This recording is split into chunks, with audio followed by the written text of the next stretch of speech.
He stepped into the house, already forming excuses in his mind. The business dinner ran late. His phone died. Traffic was impossible. The usual lies that Simone had stopped questioning months ago, her silence more damning than any argument. The house felt wrong immediately. Not wrong like something broken or misplaced. Wrong like the absence of breath. Like standing in a room where someone died. Julian dropped his briefcase by the door, the thud echoing too loud in the stillness. Simone. His voice cracked the silence but received no answer. He walked through the living room. The couch where Simone spent most nights nursing their daughter, too tired to make it back upstairs, sat empty. The baby blankets that usually draped over the armrest were gone. The burp cloths that decorated every surface like tiny white flags of surrender, vanished. Julian's heart started hammering as he climbed the stairs 2 at a time. Simone. Baby, I'm home. Their bedroom door stood open. The bed was made with hospital corners, something Simone never did. She always left it rumpled, too exhausted from caring for their 3-week-old daughter to bother with appearances. His side was untouched, sheets pulled tight. Her side looked like it had never been slept in. He threw open her closet. Empty. Wire hangers swayed on the rod like skeletons. The shoe rack that usually overflowed with her sneakers and flats, bare. No. No, no, no. Julian ran to the nursery, his dress shoes slipping on the hardwood floor. He grabbed the doorframe to steady himself and looked inside. The crib was gone. The changing table, gone. The rocking chair where Simone sang lullabies at 3 a.m. while Julian was out doing things he'd convinced himself didn't count as betrayal, gone. Only the pale pink paint on the walls remained, the color they'd chosen together back when they still made plans together. Back when he still came home. Julian pulled out his phone with shaking hands. Simone's number went straight to voicemail. Not the voicemail with her voice, soft and musical, saying, "You've reached Simone, leave a message." A robotic voice, "The number you have dialed is no longer in service." He tried again. Same robot. Same emptiness. Julian sank to the floor of the nursery, his back against the wall where the crib used to be. His $1,000 suit crumpled around him. He pressed his palms against his eyes, trying to think, trying to understand. She left. His wife left. She took their baby and left while he was with Natasha, while he was pretending his old life didn't exist, while he was being someone he didn't recognize. His phone buzzed. For one desperate second he thought it might be Simone. Instead it was Natasha. "Last night was amazing.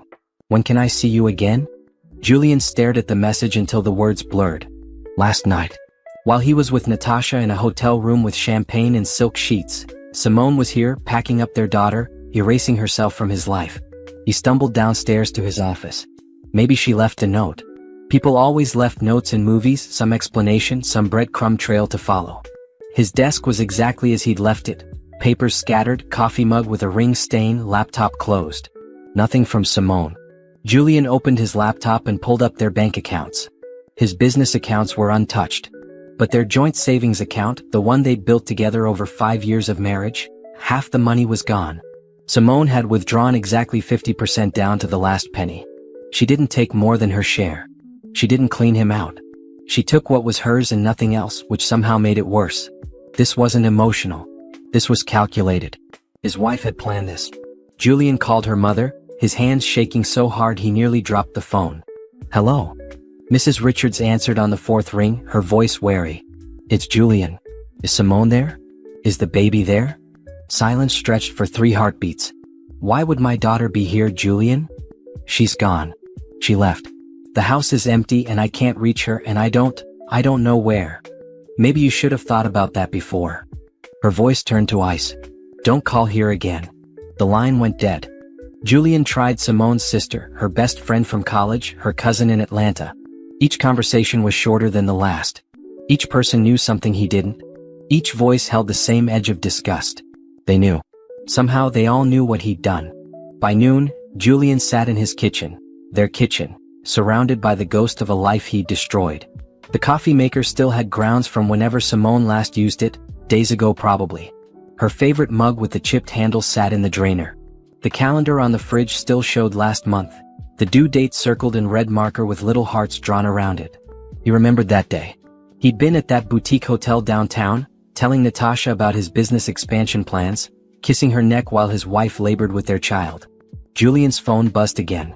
His mother this time. "Julian, what in God's name did you do?" "Mom, Simone's mother just called me. She's furious. She says you drove her daughter away. She says you broke that girl's heart. His mother's voice cracked. Please tell me it's not true. Please tell me you didn't do what I think you did. Julian couldn't speak. The words lodged in his throat like stones. Oh, Julian. His mother started crying. Your father would be so disappointed. She hung up. Everyone kept hanging up on him. As the sun set on the empty house, Julian walked through each room like a man visiting a crime scene. Because that's what it was, wasn't it? The scene of a murder. Not of a person, but of trust, of vows, of the family they could have been. In the master bathroom, he found the only thing Simone left behind. On the counter, next to where her makeup used to be, sat her wedding ring. Not thrown dramatically, not placed in anger. Just set down gently, like she was setting down a weight she'd carried too long. Julian picked it up. The diamond caught the bathroom light, throwing rainbows across the white tile. He'd spent 3 months' salary on this ring 6 years ago, back when he believed in forever, back when he was a different person. Or maybe he was always this person and marriage just gave him more to lose. He slipped the ring into his pocket and walked to the nursery one more time. The pink walls glowed in the dying light. If he closed his eyes, he could almost hear Simone humming those wordless melodies she sang to their daughter. He could almost smell the baby shampoo and milk and that indefinable scent of new life. But when he opened his eyes, there was only emptiness. Simone was gone. His daughter was gone. And Julian was left alone in a house full of furniture and empty of everything that mattered.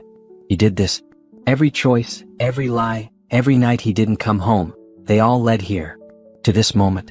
To this silence. Julian pulled out his phone and looked at Natasha's message again. Last night was amazing. He typed back, don't contact me anymore. Then he deleted her number, deleted the message thread, and sat in the dark empty nursery until the night swallowed him whole. But deleting evidence didn't change the truth. His wife was gone. His daughter was gone. And somewhere out there, Simone was starting a life that didn't include him. A life she chose the moment she realized he'd chosen someone else first. 3 weeks and 2 days before Simone vanished, she stood in her kitchen at 2 a.m., nursing her daughter Zara while scrolling through Julian's credit card statement on her phone. She shouldn't have been looking. Some part of her brain, the part that still functioned through the fog of exhaustion and hormones, knew that once she looked, she couldn't unsee it. But her hands moved anyway. The boutique hotel charge from 5 days ago, the same night Julian claimed he was meeting investors in the next city over. The reservation was for one room, not a conference space. The minibar charges came at midnight. The room service order at 1 a.m. for champagne and chocolate-covered strawberries. Simone's breast milk let down at the surge of adrenaline, soaking through her nursing pad. Zara fussed at the sudden flow, pulling back with milk dribbling down her chin. Sorry, baby girl, Simone whispered, adjusting Zara's latch. Mama's just having a moment. A moment. That's what she told herself. Just a moment of suspicion, probably nothing, probably explainable. Julian loved her. He'd cried when Zara was born, kissed Simone's forehead, promised her the world. But the minibar charges didn't lie. Neither did the pattern she'd been ignoring for months. The late nights, the new cologne, the way he stopped reaching for her in bed long before her pregnancy made intimacy difficult. Simone set her phone down before she did something stupid like call Julian at 2 a.m. and demand answers. She had no proof. A hotel charge wasn't proof. It was circumstantial, as he would say. He was a businessman. He stayed in hotels. With champagne at midnight. Zara finished nursing and fell asleep against Simone's chest, her tiny body going limp with that complete surrender only babies managed. Simone held her and stared at the dark kitchen, at the life she'd built with Julian. The custom cabinets, the marble countertops, the espresso machine that cost more than most people's monthly rent. All of it felt hollow. She carried Zara upstairs and placed her in the crib, watching her daughter's chest rise and fall in the dim glow of the nightlight. This tiny person depended on her completely. Zara didn't care about marble countertops or credit card statements. She just needed her mother. Simone climbed into bed, leaving plenty of space on Julian's side, space that stayed empty until nearly 4 a.m., when she heard his car in the driveway. She closed her eyes and evened out her breathing, pretending to be asleep because the alternative was confronting him, and she was too tired for the fight. Julian slipped into bed, smelling like bourbon and something floral that wasn't Simone's perfume. He didn't reach for her. He never did anymore. The next morning, Simone fed Zara and changed diapers and pretended everything was fine.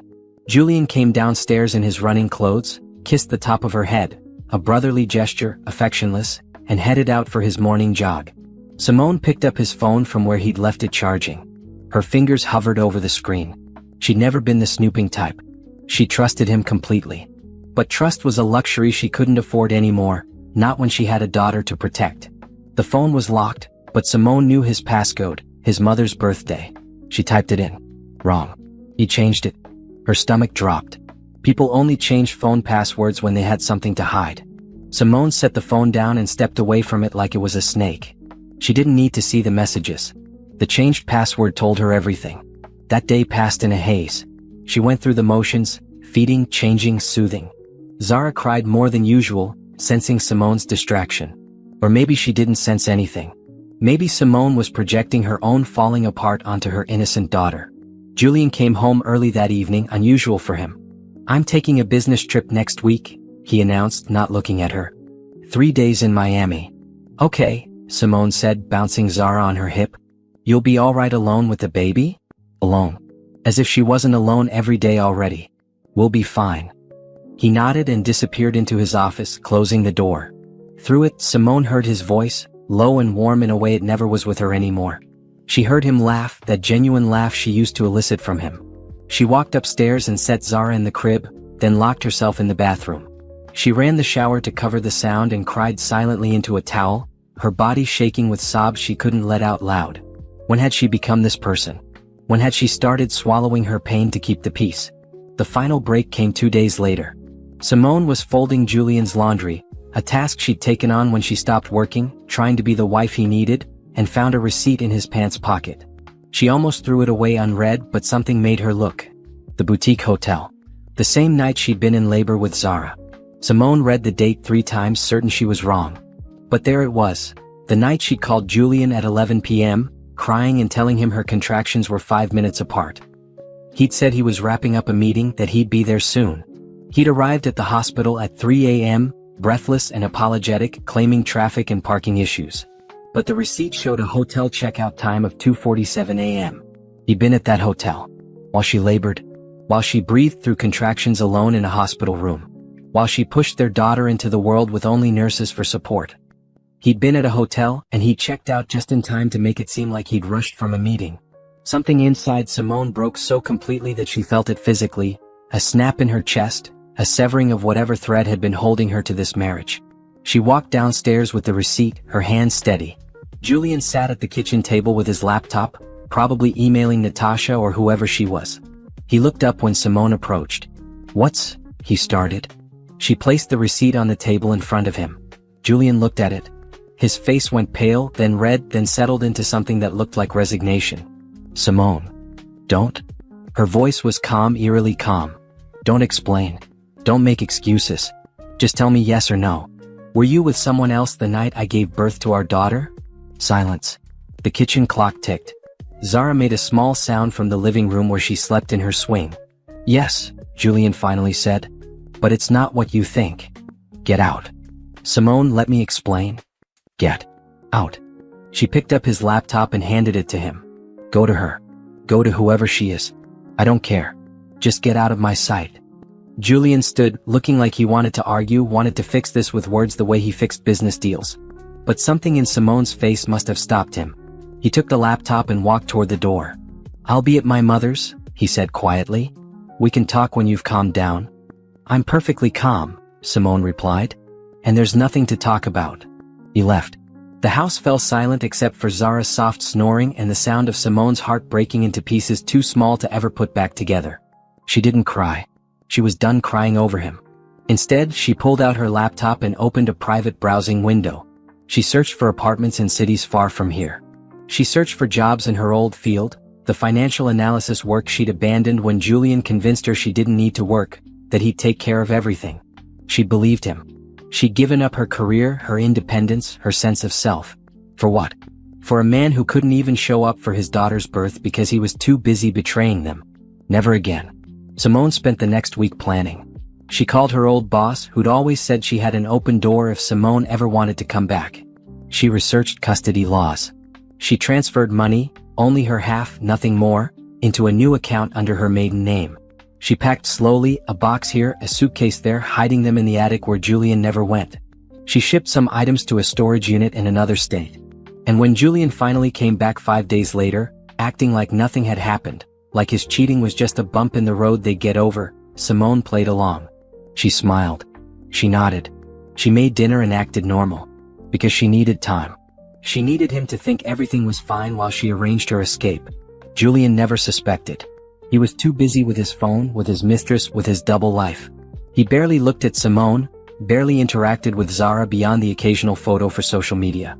The night before she left, Julian kissed her forehead and said, "I have a business dinner tomorrow night.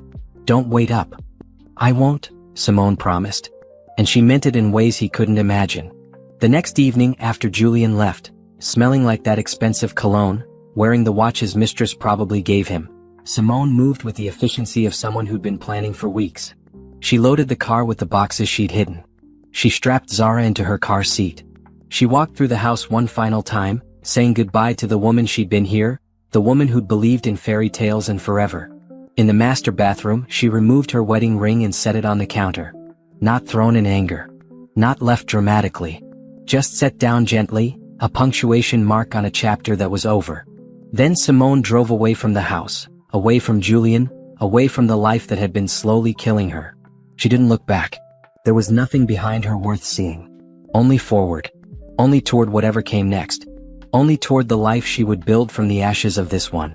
The apartment was 600 square feet of beige walls and brown carpet that had seen better days sometime in the 1990s.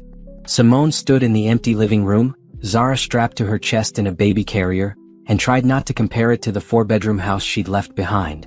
That house had been a prison with crown molding. This apartment was freedom in a 3rd-floor walk-up. "It's perfect," she said out loud and almost believed it. The landlord, a woman in her 60s named Donna, handed over the keys. "First month and security deposit clears you through to next month. If you need anything, I'm in apartment 1A. "Thank you," Simone said, shaking her hand. "I really appreciate you working with me on the paperwork." Donna shrugged. "You had references, you paid on time, you seem like good people. That's all I need to know. And for what it's worth," she added, lowering her voice, "I've been where you are. Took my kids and left with nothing but our clothes and my pride. Best decision I ever made." She squeezed Simone's shoulder and left, her footsteps echoing down the stairwell. Simone locked the door behind her. 2 deadbolts and a chain, she checked that before signing the lease, and surveyed her new kingdom.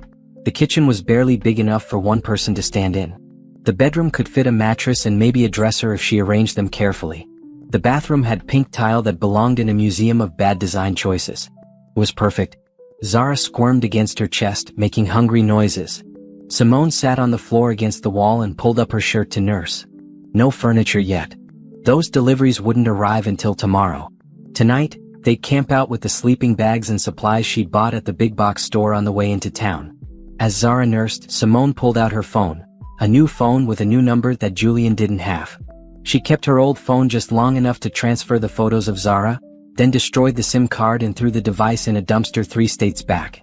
She opened her banking app. The money she transferred sat there, a number that felt substantial and terrifying at the same time. She'd done the math. With careful budgeting, she had maybe 3 months before she needed steady income. Her old boss had been encouraging when she'd called, said they might have a position opening up in the next quarter, but might didn't pay rent. Tomorrow she'd start job hunting properly. Tonight she just needed to breathe. Zara fell asleep mid-feed, milk-drunk and peaceful. Simone held her daughter and looked around the empty apartment. No expensive furniture. No art that cost more than most people made in a month. No ghost of the life she'd thought she was building. Just bare walls and possibility. Her phone buzzed. For one heart-stopping moment, she thought Julian had somehow found her new number. But it was just a text from the furniture company confirming tomorrow's delivery window. Simone let out a breath she didn't know she'd been holding. She laid Zara in the portable crib she'd set up in the corner, the only piece of baby furniture she'd brought from the house. Everything else was new, purchased with her half of their savings, starting fresh with no memories attached. That night, Simone lay in her sleeping bag on the brown carpet and stared at the ceiling. The apartment above her was having a party, loud music, laughing, footsteps. In the house, she'd never heard the neighbors. Here she heard everything. Every car door slam, every conversation in the hallway, every sound of life happening around her. She wasn't alone. Even in this empty apartment, in this unfamiliar city, she wasn't alone. Zara started fussing around midnight. Simone changed her, fed her, walked circles around the tiny living room until her daughter settled. At 2 a.m. Zara woke again. At 4 a.m. At 5:30. By the time the sun came up, Simone felt like she'd been hit by a truck. Her body ached from sleeping on the floor. Her breasts hurt from nursing. Her head pounded from lack of sleep. But she'd made it through the night in her new life. Day 1 complete. The furniture arrived at 9 a.m. 2 guys hauled up a used couch, a kitchen table with 2 chairs, a dresser, and a bed frame. All purchased from the local online marketplace for a fraction of what they'd cost new. Simone tipped them what she could spare and assembled the bed frame while Zara had tummy time on a blanket. By afternoon, the apartment looked almost livable. Simone hung curtains, blackout ones for the bedroom so Zara might sleep better, and unpacked the kitchen boxes. As she put dishes in the cabinets, she realized she'd never picked out dishes before. In the house, everything had come from Julian's family or from their wedding registry. These plates were from the dollar store. The glasses didn't match.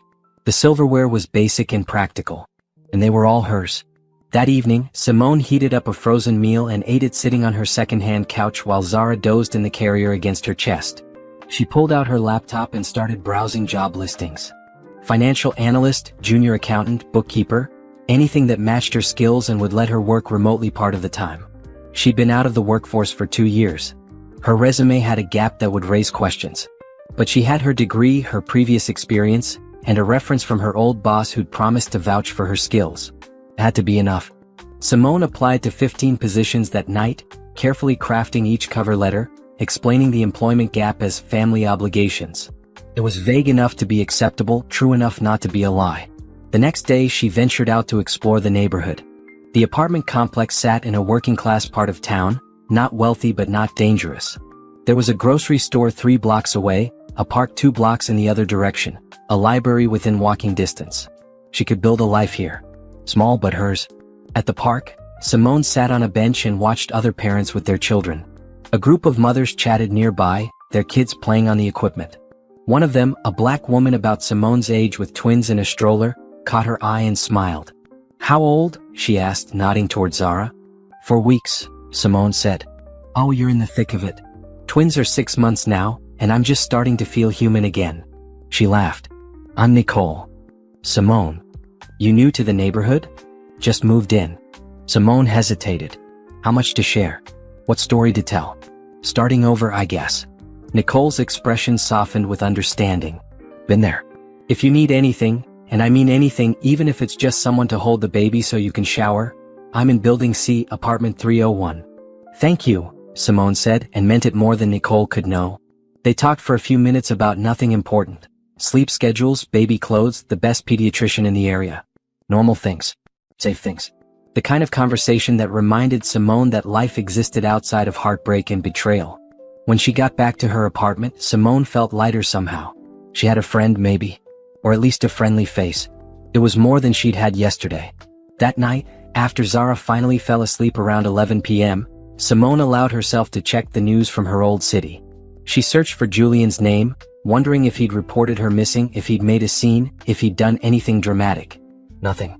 No police reports, no Amber Alerts, no stories about a missing mother and child. Which meant Julian knew exactly why she'd left and was smart enough not to involve authorities who might ask uncomfortable questions about why a new mother would run. Or maybe he just didn't care enough to look that hard. Simone closed the laptop and crawled into bed, her bed that she'd bought with her money in her apartment in her new life. The sheets smelled like laundry detergent, not like Julian's cologne. The mattress was firm and basic, nothing like their pillow top king size with the Egyptian cotton sheets. It was the best she'd slept in months. Over the next 2 weeks, Simone fell into a routine. Wake up with Zara at 5:30 a.m. Nurse, change, play. Put Zara down for first nap at 8. Apply to jobs while drinking too much coffee. Second nap at 11. Make lunch. Afternoon walk to the park. Evening feeding marathon. Collapse into bed around 10 p.m. She got 3 responses to her applications. 2 were form letters. "Thank you for your interest, but we've decided to pursue other candidates." The 3rd was an invitation for a phone interview. Simone spent an hour preparing, reviewing her old work, practicing answers to common questions. The interview was scheduled for nap time because of course it was. She prayed Zara would sleep through it. The morning of the interview, Zara woke up fussy and stayed fussy. Simone tried everything: nursing, rocking, singing, walking. Nothing worked. By the time the phone rang, Zara was screaming. "Ms. Richards." The interviewer sounded professional, polished. "Yes, this is Simone. I apologize for the noise." "Is that a baby?" Simone's heart sank. "Yes, my daughter. She's usually quiet during this time, but—" "I see. Well, perhaps we should reschedule when you have childcare arranged. I can step outside." But the woman had already moved on, asking questions about Simone's employment gap, her previous position, her availability. Simone answered as best she could while jiggling Zara, stepping out onto her small balcony where the noise might be less obvious. She must have said the right things because the woman scheduled a second interview for the following week, this time in person. "And Ms. Richards? I'd suggest arranging childcare for our next meeting. We're looking for someone who can start immediately and work full-time in the office." "Of course," Simone said. "Thank you for the opportunity." She hung up and looked at Zara, who had finally quieted down. "Well, kid, we have a problem." Childcare meant money. Money meant dipping into reserves she needed for rent and food. But no childcare meant no job, and no job meant eventually no rent money anyway. Catch 22. That evening, Simone knocked on Nicole's door. "Hey girl," Nicole said, opening up with a twin on each hip. "Come in please. Save me from the chaos." Simone stepped into an apartment that looked like a toy store exploded. "I need advice. About childcare." "Say no more." Nicole set the twins down on a play mat. "There's a home daycare 2 streets over. Miss Deborah. She's expensive but good. Or there's the community center program. Cheaper, but you have to get on the waiting list early." "How early?" "6 months before you need it." Simone's face must have shown her panic because Nicole added, "But I know Deborah sometimes has emergency openings. Let me give her a call." 3 days later, Simone sat in Miss Deborah's living room, which had been transformed into a licensed daycare facility. 5 children played in different areas while a young assistant supervised. Miss Deborah herself was a grandmother in her 50s who'd been running the daycare for 20 years. "You looking for full-time?" she asked. "Possibly. I have a job interview next week. If I get the position, yes. Full-time." "She's 4 weeks old?" "5 weeks now." Miss Deborah looked at Zara, who was sleeping in her carrier. "I don't usually take them this young. Too much work. But I have a soft spot for single mothers starting over." She named a price that made Simone's stomach drop. "That includes formula if you need it, diapers, everything." "I'm nursing," Simone said quickly. "Breast milk was free. Then we'll work with that. I have a fridge for expressed milk." Miss Deborah stood and walked Simone around the space, showing her the sleeping room, the play areas, the fenced backyard. "I run a tight ship. No sick kids, pick up by 5:30, payment on time every week. In return, I treat these babies like my own grandkids." "I'll take it," Simone said. She couldn't afford it. She'd have to make rice and beans stretch further, skip new clothes for herself, live even leaner. But she couldn't afford not to take it. They shook hands. Simone had childcare. Now she just needed to nail the interview and actually get the job. The second interview was at a mid-sized firm that did financial consulting for small businesses. Simone wore her one good suit, pumped in the parking lot before going in, and prayed she looked more confident than she felt. The hiring manager was a woman named Gabrielle, early 40s, with the kind of sharp presence that came from climbing corporate ladders in heels. She looked at Simone's resume, then at Simone. "2-year gap," she said. "Not a question." "I took time for family," Simone replied. "I have a young daughter." "And the father?" The question was probably illegal, but Simone answered anyway. "Not in the picture." Gabrielle nodded, not unkindly. "I'm going to be straight with you, Ms. Richards. You're overqualified for this position based on your previous work. You could be making twice what we're offering somewhere else. So why are you here?" Simone took a breath. "Honesty or close to it. Because I need a fresh start. I need steady income. I need a position that will let me prove myself again after being out of the field. And this job offers remote work twice a week, which means I can be there for my daughter when she's sick or needs me." "You planning to have more kids? Take more time off?" "No." Simone met her eyes. "I'm planning to work hard and rebuild my career." Gabrielle studied her for a long moment. Then she smiled. "Good. Because I need someone who's hungry, someone who's willing to put in the work. I don't care about the gap in your resume. I care about whether you can do the job." "Can you?" "Yes." "Then it's yours if you want it. Start Monday." Simone wanted to cry. She wanted to laugh. She wanted to hug this woman who'd just thrown her a lifeline. Thank you. Yes, thank you. Walking out of that office, Simone felt lighter than she had in months. She had a job. She had childcare. She had a chance. That weekend, she set up Zara's schedule with Miss Deborah, practiced pumping enough milk to leave bottles, and prepared herself mentally for the transition. Monday morning came too fast and too slow at the same time. Dropping Zara off that first day nearly broke her. Her daughter looked so small in Miss Deborah's arms, so vulnerable. Simone kissed her forehead and whispered, "Mama loves you. I'll be back soon." Then she drove to work with tears streaming down her face, wondering if she was making the right choice, if this was what being strong looked like, if she'd ever stop feeling like she was barely holding herself together. But she showed up. She sat at her new desk in her second-hand blazer and dove into the financial reports Gabrielle handed her. The work felt familiar, like muscle memory returning after a long absence. Numbers made sense. Balance sheets didn't lie or cheat or break promises. She was good at this. She'd forgotten how good she was at this. That first day stretched into evening. Simone picked up Zara at 5:25, 5 minutes before deadline, and held her daughter close. Zara smelled like Miss Deborah's house instead of like home, and Simone felt another pang of guilt. But Zara was fed, changed, happy. And Simone had made it through day one of her new life. "We can do this," she told Zara that night as she nursed her before bed. "We're going to be okay." For the first time since leaving, Simone almost believed it. Julian stood in the police station, his expensive lawyer beside him, and listened to the detective explain why they couldn't help him. "Your wife isn't missing, Mr. Ashford. She left of her own accord. She withdrew her portion of joint funds. She took her belongings and her child. Nothing about this suggests foul play. But she took my daughter." "Your daughter," the detective interrupted, "whom she gave birth to 6 weeks ago. As far as the law is concerned, she has every right to take that child anywhere she pleases unless you have a custody agreement stating otherwise. Do you?" Julian's lawyer touched his arm, a warning. "No," Julian admitted. "Then I suggest you work this out through the family court system. This is a domestic matter, not a criminal one." Julian wanted to argue, wanted to demand they file a missing persons report, wanted to force them to find Simone and bring her home. But his lawyer steered him out of the station before he could say something that would make things worse. "They're not going to help," his lawyer, Patricia, said once they were in the parking lot. "And frankly, you don't want them to." "What's that supposed to mean?" Patricia fixed him with a look that made Julian feel like a child being scolded. "It means that if they start investigating why your wife left, they're going to find things you probably don't want in a police report. Hotel receipts, credit card statements, phone records.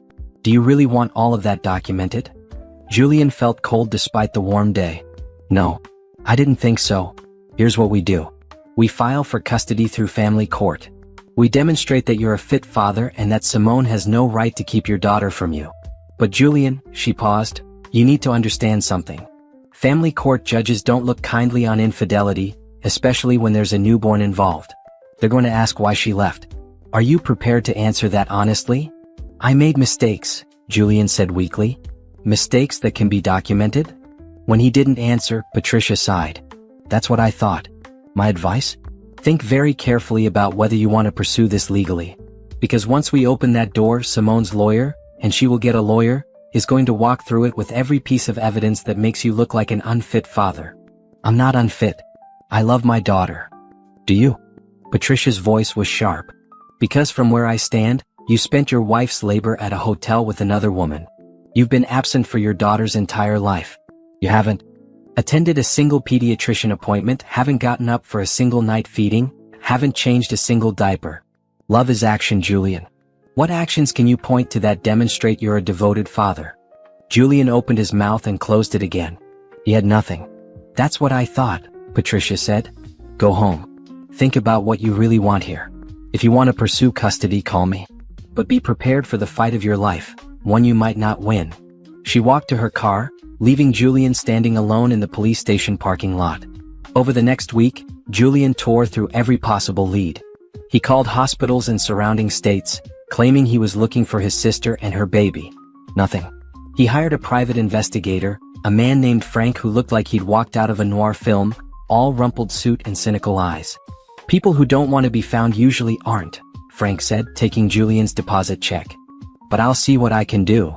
Frank came back 3 days later with next to nothing. "Your wife is smart. She used cash for everything after the initial withdrawal. No credit card trail. No social media activity. Her phone is disconnected.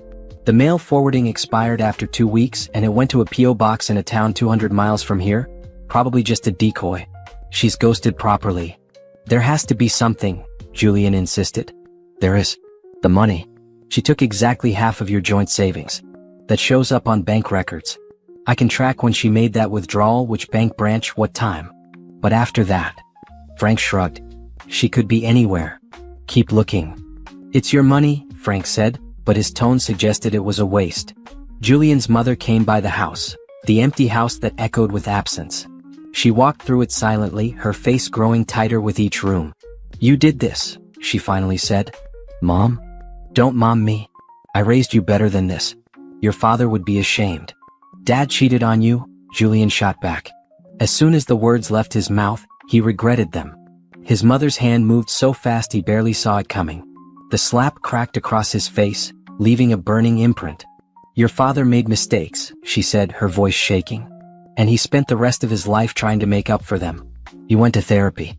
You fought for us. You became a better man. But you? She looked at him with something worse than anger, disappointment. You're not even trying to be better. You just want her back so you can feel less guilty. That's not true. Isn't it? Tell me, Julian. When was the last time you changed Zara's diaper? When was the last time you got up with her at 3 a.m.? When was the last time you held your daughter and felt grateful for her existence instead of seeing her as an inconvenience? Julian couldn't answer because the answer was never. He barely touched Zara except for the occasional photo opportunity. That's what I thought. His mother picked up her purse. When you're ready to actually be a father instead of playing the victim, call me. Until then, don't waste my time. She left. Everyone kept leaving. Julian's business started suffering. He forgot meetings. He let emails pile up unanswered. His business partner, Trevor, finally cornered him after Julian missed a presentation to investors. What's going on with you? Trevor demanded. You've been useless for weeks. My wife left. She took my daughter. I know. The whole office knows. But that doesn't mean you get to tank the company we built together. Trevor's voice softened slightly. Look, I get it. You're going through something. But you need to get your head straight. Take a leave of absence if you need to. Go to therapy. Do whatever it takes. But you can't keep showing up like this. Are you firing me? I'm giving you a choice. Step back and deal with your personal life, or stay focused and do your job. You can't do both halfway. Julian took the leave of absence. He told himself it was temporary, just until he found Simone, just until he fixed everything. But deep down, he knew he was running away from the wreckage of his life. He sat in the empty house and scrolled through old photos on his phone. Simone smiling on their wedding day. Simone laughing at some joke he couldn't remember. Simone pregnant, glowing, her hand on her belly. Simone in the hospital bed, holding newborn Zara, exhausted but beautiful. He'd been in that hospital room for maybe an hour before claiming he needed to check on work. He'd left her there, left them there, and gone back to his other life. How had he thought he could keep both? How had he convinced himself that Simone wouldn't find out, wouldn't care, would just accept his absence as the price of their lifestyle? His phone buzzed. Natasha. He'd ignored her calls for weeks now, but she was persistent. We need to talk, her text read. There's nothing to talk about, he replied. Actually, there is. I'm pregnant. Julian stared at the message, his blood turning to ice. No, this couldn't be happening. He called her. She answered on the first ring. Tell me you're lying, he said. I'm 8 weeks pregnant, Julian. It's yours. You said you were on birth control. Birth control fails. And frankly, after you ghosted me for weeks, I'm not inclined to do you any favors. I'm keeping the baby. You can be involved or not. Your choice. She hung up. Julian sat in his empty house, in his expensive furniture, in the ruins of his life, and felt the walls closing in. 2 children. 2 women who would rightfully hate him forever. A business he was losing. A family he destroyed. He called Frank the investigator. I need you to find her. Whatever it costs, find her. Mr. Ashford, I told you. I don't care. Find her. Please. There was a long pause. I'll do what I can. But you should prepare yourself for the possibility that she doesn't want to be found. And if she doesn't, no amount of money is going to change that. Just try, Julian said, and heard the desperation in his own voice. He hung up and walked through the house again. In the nursery, he saw the outline where the crib had been, the faint indentation in the carpet. He remembered standing here weeks ago before everything fell apart, looking at Zara sleeping and feeling nothing but inconvenience. What kind of father felt that way? His mother's words echoed, "You just want her back so you can feel less guilty." Maybe she was right. Maybe this whole search wasn't about love or fatherhood. Maybe it was just about Julian not wanting to face what he'd become. He pulled out Simone's wedding ring from his pocket, where he'd been carrying it like a talisman. The diamond still caught the light, still threw rainbows. Still represented a promise he'd broken 1,000 times over. Julian tried to imagine what Simone's life was like now. Was she in a tiny apartment somewhere? Was she struggling? Was Zara healthy and safe? Did they have enough money? Enough support? Or were they thriving without him? That last thought hurt worst of all. The idea that Simone and Zara might be better off with him gone, that his presence in their lives had been a weight rather than a blessing. His phone rang. His mother. "Julian, I need you to listen to me," she said without preamble. "I've been thinking about what I said. I was harsh. You were right. Maybe. But here's what I should have said. It's not too late to change. It's not too late to become the man your daughter needs you to be. But you have to actually do the work. Not the performative stuff. Real work. Real change. I don't know how. Start with therapy. Start with honestly looking at yourself and figuring out why you thought any of this was acceptable. Start with accepting that Simone may never come back, and that you need to find a way to be okay with that." "I can't accept that." His mother sighed. "Then you're going to spend the rest of your life chasing a ghost instead of building a future. Is that what you want?" Julian didn't answer because he didn't know anymore. What did he want? To turn back time? To undo his mistakes? Neither of those were possible. "Think about it," his mother said. "And Julian? That other woman, the one you were seeing. If she really is pregnant, those babies, both of them, deserve better than a father who's only half present. Figure out how to be fully present for someone before it's too late." She hung up. Julian sat in the dark, holding Simone's wedding ring, and finally let himself cry. Not for what he'd lost. For what he'd thrown away. 6 months after vanishing, Simone sat at her desk at 7 a.m., reviewing financial reports before the rest of the office arrived. She'd learned that coming in early gave her quiet time to focus, to get ahead, to prove herself indispensable. The numbers on her screen blurred together. She'd been up 3 times in the night with Zara, who was teething and miserable. Simone's coffee had gone cold an hour ago, but she was too deep in her analysis to get up for a refill. "You're here early again," Gabrielle's voice came from behind her. Simone jumped, nearly spilling her cold coffee. "I wanted to finish the Patterson account review before the client call." "It's Saturday," Gabrielle said. She wasn't judging, just observing. "Is it?" Simone honestly hadn't realized. The days blended together: work, daycare pickup, dinner, bedtime routine, maybe an hour for herself, sleep, repeat. Weekends just meant she could sleep slightly later before Zara woke up. Gabrielle pulled up a chair. "Let me tell you something I learned the hard way. You can't pour from an empty cup. I know you're working hard. I know you're trying to prove yourself. But you're going to burn out if you keep this pace." "I'm fine," Simone said automatically. "You're exhausted. I can see it. And you're doing excellent work. Don't get me wrong. The Patterson analysis was exactly what we needed. But excellence at the cost of your health isn't sustainable." Gabrielle paused. "Why are you really here on a Saturday?" Simone looked at her hands. The truth was complicated. "Because if I stop moving, I think about everything I left behind. If I stop working, I remember that my life fell apart 6 months ago and I'm just pretending I have it together." "Are you pretending?" Gabrielle asked gently. "Because from where I sit, you're actually doing it. Not pretending. Doing. It doesn't feel that way. It never does when you're in it." Gabrielle stood. "Go home. Spend the day with your daughter. The work will be here Monday. But these moments with her when she's little? You can't get those back." Simone wanted to argue, wanted to finish the report, wanted to prove she was worth keeping around. But Gabrielle was right. When was the last time she just played with Zara without worrying about the next thing on her list? She packed up her laptop and drove home to her apartment. Miss Deborah was surprised when she showed up early to pick up Zara. "Everything okay?" Miss Deborah asked, handing over a very sleepy baby. "Everything's fine. Just taking the day." "Good. That baby needs her mama, and mama needs some rest too from the looks of you." Simone carried Zara up to their apartment and laid her in the crib for her morning nap. Then she did something radical. She didn't clean the kitchen, didn't do laundry, didn't work on anything. She sat on her second-hand couch and closed her eyes for just a minute. She woke up 2 hours later to Zara crying. Simone felt groggy but somehow more human than she had in weeks. She changed Zara, fed her, and decided to take a walk to the park instead of staying cooped up in the apartment. The park was full of families enjoying the unusually warm fall day. Simone found a spot under a tree and laid out a blanket.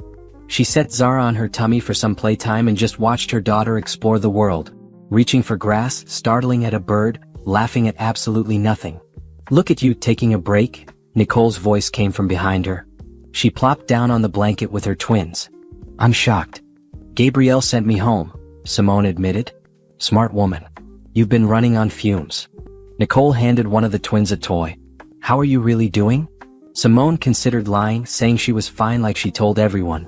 But sitting there in the sunshine with her daughter gurgling happily beside her, the truth spilled out. "I'm tired. I'm scared I'm going to mess this up. I'm worried about money even though we're okay for now. I miss sleeping more than 3 hours at a stretch. And sometimes I wonder if I made the right choice, leaving like that." "Do you regret it?" "No, never. But it's hard. Harder than I thought it would be." Nicole nodded. "Being a single mom is the hardest thing I've ever done. But you know what? We're doing it. Our kids are healthy and loved. We're building something real. That matters more than the hard parts." They sat in comfortable silence while the children played. Other parents stopped by to chat. Simone realized she'd built a community here without even noticing. Nicole and the other mothers from the park, Miss Deborah, the woman at the corner store who always asked about Zara, even her co-workers who'd started inviting her to after-work events she usually declined. She wasn't alone. She'd thought leaving Julian meant being alone, but she'd actually found people who showed up for her in ways Julian never had. That afternoon, after Zara went down for her second nap, Simone did something she'd been putting off. She called her mother. The phone rang 4 times. Simone almost hung up. "Hello?" Her mother's voice was cautious. "Hi, Mom. It's me." Silence. Then, "Simone? Baby, is that you?" "Yeah, it's me." "Oh, thank God. Where are you? Are you safe? Is the baby okay?" "We're fine. We're safe. I can't tell you where we are, not yet. But I wanted you to know we're okay." Her mother started crying. "I've been so worried. Julian called looking for you. I didn't tell him anything, but baby, what happened? Why did you run?" Simone gave her the abbreviated version. The affair. The hotel receipt from the night she was in labor. The complete absence of remorse or responsibility. Her mother listened without interrupting. "That boy," she finally said. "I never trusted him completely. Too smooth, you know? But you loved him, so I kept my mouth shut. I should have listened to you. No, you followed your heart. It's not your fault he broke it." Her mother paused. "Can I see you? See my grandbaby?" "Not yet. Maybe in a few months when I'm more settled. But I'll send pictures. I promise." They talked for an hour, catching up on everything Simone had missed. Her mother filled her in on family news, neighborhood gossip, all the normal life stuff that had continued while Simone's world imploded. It felt good to reconnect, to remember she came from somewhere, that she had roots even if she'd been transplanted. After hanging up, Simone felt lighter. She sent her mother photos of Zara, carefully scrubbed of any metadata that could reveal their location. Then she settled in to actually work on the Patterson account review, this time without the desperate edge of someone trying to outrun their past. Monday morning, Simone walked into the office and found Gabrielle waiting at her desk. "Good weekend?" Gabrielle asked. "Better than usual. Thank you for that." "Don't thank me yet. I have a proposition." Gabrielle handed her a folder. "We have a new client, a startup that needs a complete financial overhaul. I want you to lead the account." Simone opened the folder, scanning the details. "This is a big account. And you're ready for it. You've proven yourself over the last 6 months. You're smart, thorough, and you understand what these small business owners need. I want to give you the chance to show what you can do when you're not just supporting other people's projects." "I don't know what to say." "Say yes. And say you'll stop working weekends unless it's absolutely critical." Gabrielle smiled. "I need you fresh and focused, not burned out." "Yes," Simone said. "Thank you. I won't let you down." "I know you won't." The startup client turned out to be a tech company run by 3 women who'd left corporate jobs to build something of their own. Simone met with them that week and immediately connected. They understood what it meant to start over, to build from nothing, to prove yourself. Over the next month, Simone dove into their finances. She identified inefficiencies, restructured their payment schedules, and helped them project growth. The work was challenging and rewarding in a way her old job with Julian never had been. Julian. She realized she'd gone entire days without thinking about him. The wound he'd left was healing, slowly but surely. It would always scar, but scars were just proof you'd survived something. One evening, after putting Zara to bed, Simone sat at her small kitchen table with her laptop and did something she'd been considering for weeks. She opened enrollment for an online MBA program. The classes would be hard to manage with work in Zara, but Gabrielle's promotion had shown her something important. She could do more. She could be more. She filled out the application, wrote her essay about transformation and second chances, and hit submit before she could second-guess herself. 2 weeks later, the acceptance email arrived. She read it 3 times to make sure it was real. She was going back to school. She was building not just a life but a future. Simone called Nicole to celebrate.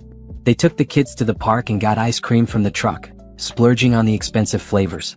Zara got more ice cream on her face than in her mouth, and Simone laughed harder than she had in months. "Look at you," Nicole said, watching Simone with Zara. "You're glowing." "I'm just happy," Simone realized. Actually happy, not pretending or trying to convince herself. "Things are good. Really good. You deserve it. So do you." They sat on the park bench, their baby sticky with ice cream, and watched the sunset. Simone thought about where she'd been 6 months ago, terrified, exhausted, wondering if she'd made a terrible mistake.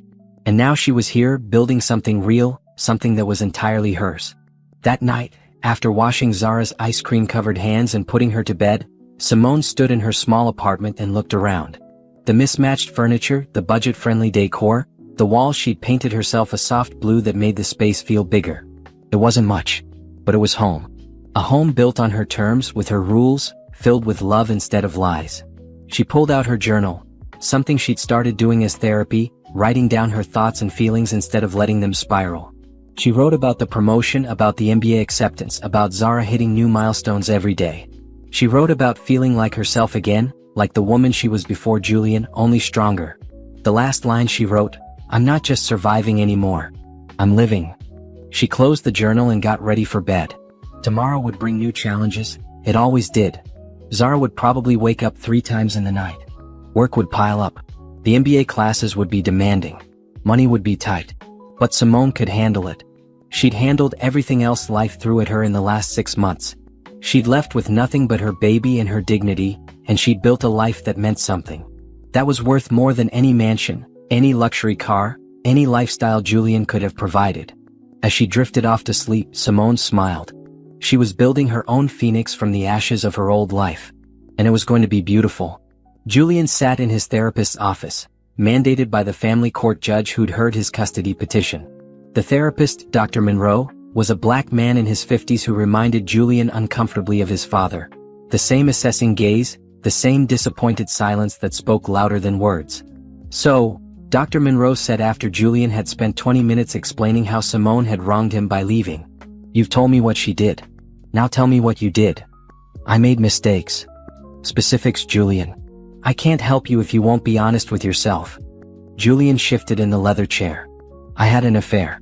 For about 6 months before Simone gave birth." "You had an affair while your wife was pregnant?" "Yes." "Continue." "I was with my mistress the night Simone went into labor. I didn't get to the hospital until hours later." Dr. Monroe's expression didn't change, but something in his eyes hardened. "What happened when you got there?" "Simone had already given birth. She was in the recovery room with our daughter. I stayed for about an hour, then left to check on work." "You left your wife and newborn daughter alone in the hospital to go back to work?" "It was an important deal." "Was it more important than your family?" Julian couldn't answer because the truth was damning. Yes, at that moment the deal had felt more important. Or at least easier. Easier than facing Simone's exhaustion, Zara's crying, the reality of fatherhood. "How often did you help with the baby after you brought them home?"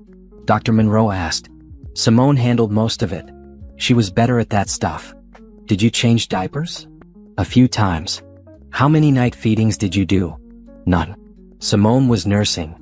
"Were you home for those feedings? Did you support her?" Julian looked at his hands. "No. I usually worked late or stayed at elsewhere." "With your mistress?" "Yes." Dr. Monroe leaned back in his chair. "I'm going to be very direct with you, Julian. You abandoned your family. Not just physically but emotionally. You checked out of your marriage and your responsibilities as a father. And now you're surprised that your wife left. I want to fix it. Do you? Or do you just want to not feel guilty anymore? The question hit like a punch to the gut because it was what his mother had said, what Patricia had implied, what everyone seemed to know except Julian himself. I don't know, he finally admitted. That's the first honest thing you've said since you sat down, Dr. Monroe said. Here's what I think. You're not here because you want to be a better father or husband. You're here because the court is making you come. You haven't done any of the internal work necessary to change. You're still the same man who cheated on his pregnant wife. That's not fair. Isn't it? What have you changed? What actions have you taken that demonstrate you're different from the man Simone left? Julian couldn't think of a single one. He'd stopped seeing Natasha, but only because she'd left him when she realized he was broke emotionally. He'd taken a leave from work, but only because he couldn't focus. He tried to find Simone, but only because he wanted to assuage his guilt. Our time is up, Dr. Monroe said, standing. I'll see you next week. Between now and then, I want you to think about this question. Why do you actually want Simone back? Not the surface reasons. The deep, honest reasons. Because until you can answer that, we're wasting each other's time. Julian left the session feeling worse than when he'd arrived. He drove back to the house, the empty house that echoed with absence, and sat in his car in the driveway for 20 minutes before going inside. His phone buzzed. Natasha. Again. We need to talk about the baby, her text read. Julian had been ignoring her texts about her pregnancy for weeks. The paternity test wouldn't happen until after the baby was born, another 3 months away. Part of him hoped she was lying, that the baby wasn't his, that this was just another problem that would go away if he ignored it long enough. But problems didn't go away. Simone had proven that. He called Natasha back. It's about time, she answered. I've been trying to reach you for weeks. What do you want? I want you to be involved. I want you to help with medical bills. I want you to start acting like a father instead of a ghost. How do I even know it's mine? We can do a paternity test after the baby is born. But you know it's yours, Julian. You were the only one I was sleeping with during that time. That probably wasn't true, but Julian didn't have the energy to argue. What do you need? They talked logistics, medical appointments, costs, plans for after the birth. It was all clinical, transactional, nothing like the excitement he should have felt about another child. He'd already missed that with Zara. Now he was going to miss it again. After hanging up, Julian walked through the house. Every room reminded him of what he'd lost. The master bedroom where Simone used to sleep, curled on her side with her hand under her. The kitchen where she'd make breakfast, humming while she cooked. The living room where she'd planned to nurse Zara while watching those shows she loved. All of it was gone. He'd sold most of the furniture, planning to downsize to a smaller place. The house was under contract to sell. Soon he'd move to a condo downtown, something modern and soulless that had no memories. His phone rang. Trevor, his business partner. We need to talk about your leave of absence, Trevor said. I'm not ready to come back yet. That's not what I'm calling about. Julian, we need to talk about buying you out. The words landed like a punch. What? You've been gone for months. The business is suffering because of it. I've been carrying your accounts, making excuses to clients, covering for you. I can't do it anymore. I built that company with you. And you're watching it fall apart because you can't get your personal life together. I'm sorry, Julian. I really am. But I need a partner who shows up, not someone who's chasing ghosts. Don't do this. It's already done. My lawyer will send over the paperwork. You'll get a fair price for your share. But I need you out. Trevor hung up. Julian stared at his phone, the screen going dark, reflecting his own face back at him. When had he become this person? This hollow shell who lost everything worth keeping? The weeks crawled by. Julian went to therapy every week, giving Dr. Monroe the bare minimum effort. He met with his lawyer to sign the business buyout papers.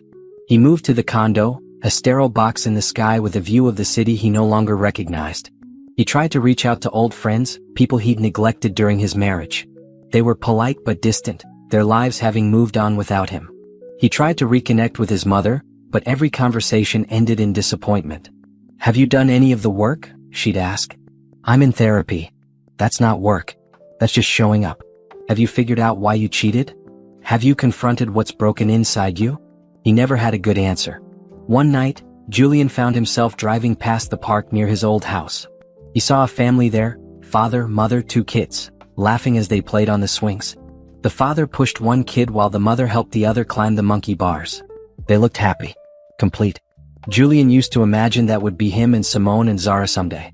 Back when he still believed he could have everything. The perfect family, the successful business, the excitement of his affair. He thought he was smart enough to manage it all. He'd been a fool. His phone buzzed. Frank, the investigator. "I found something," Frank said. Julian's heart raced. "What? Where is she?" "I can't tell you that. But I did confirm she's alive and safe. She and the baby are doing fine. That's all you need to know." "That's not enough. I need to see her." "No, you need to let her go. Mr. Ashford, I've done this job for 20 years. I've seen a lot of people running from bad situations. Your wife isn't running anymore. She's building a life. A good one from what I can tell. You going after her would only destroy that. She's my wife. On paper, maybe. But that woman you married? She doesn't exist anymore. She became someone else the day she left you. Someone stronger." Frank paused. "Do the right thing. Let her be happy." The line went dead. Julian sat in his car outside the park and watched the happy family until the sun set and they went home. Then he drove back to his empty condo and sat in the dark. He'd lost everything. His wife, his daughter, his business, his friends, his family's respect. All of it gone because he'd been too selfish to appreciate what he had when he had it. Dr. Monroe's question echoed in his mind. Why do you actually want Simone back? The truth? He didn't want Simone back. He wanted to go back in time. He wanted to undo his mistakes. He wanted to be the man he should have been instead of the man he became. But time only moved forward. And the Julian who existed now was the sum of all his choices, all his failures, all his selfishness. He pulled up photos of Zara on his phone, the few he'd bothered to take when she was born. She was 7 months old now. He'd missed 7 months of her life. Her first smile. Her first laugh. Her learning to roll over, to sit up, all those milestones Simone was documenting somewhere without him. He'd made his choice when he stayed at that hotel while Simone labored. He'd made his choice every time he chose Natasha over his family. He'd made his choice by being absent, by checking out, by prioritizing everything except what mattered most. And now he was living with the consequences. Julian opened his laptop and pulled up the custody petition his lawyer had filed. He read through it, seeing his claims that Simone was unfit, that he deserved shared custody, that he was a devoted father. All lies. Comfortable lies he told himself to justify his pursuit, but lies nonetheless. He picked up his phone and called Patricia. "I want to withdraw the custody petition," he said. "Are you sure? We haven't even had the hearing yet." "I'm sure. Simone can have full custody. I'll sign whatever papers she needs." "Julian, you'll have no rights to your daughter." "I have no rights now. I didn't earn them. I didn't show up. I didn't do any of the work." His voice cracked. "Let them go. They're better off without me." Patricia was quiet for a long moment. "I think that might be the first selfless thing you've done in this whole situation." She was right. It was. After hanging up, Julian closed his laptop and sat in the silence of his condo. Somewhere out there, Simone was building a life. She was raising their daughter. She was probably happy, or at least happier than she'd been with him. And he needed to let her be. Not because it's what he wanted, but because it's what they deserved. 2 years after vanishing, Simone stood in front of her bathroom mirror, adjusting the blazer she'd splurged on for today. Senior analyst. The promotion came with a raise substantial enough that she'd started looking at houses instead of apartments. "You look pretty, Mama," Zara said from where she sat on the closed toilet, swinging her legs and playing with her toy dinosaur. "Thank you, baby." Simone smiled at her daughter in the mirror. 2 years old and already opinionated about fashion. She'd inherited Simone's eyes and dimples, but her determination was all her own. "Can I come to work with you?" "Not today. Miss Deborah is expecting you." Zara's face fell for approximately 3 seconds before she brightened again. "Will Miss Deborah have the good snacks?" "If you're good for her, probably." "I'm always good," Zara insisted, which was mostly true. She was a resilient, happy kid despite everything, or maybe because of everything. She'd never known life with Julian, never known the tension and lies. She just knew life with Simone, and Simone had worked hard to make that life stable and full of love. They drove to Miss Deborah's house, now a familiar routine. Zara ran inside without looking back, already chattering to the other kids. Miss Deborah caught Simone's eye and gave her a thumbs up. "She's doing great," Miss Deborah mouthed. Simone drove to work, parking in the space that now had her name on it. The office had become familiar over 2 years. The people, the rhythms, the culture. She'd built relationships here, earned respect, proven herself valuable. Gabrielle met her in the hallway. Ready for the presentation? As ready as I'll ever be.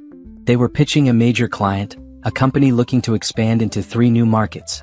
Simone had spent 2 months analyzing their financials, creating projections and developing a strategy. This was her account, her baby, her chance to show what she could do. The presentation went well. Better than well. The client asked smart questions and Simone had smart answers. By the end of the hour, they were nodding, exchanging glances that said, yes.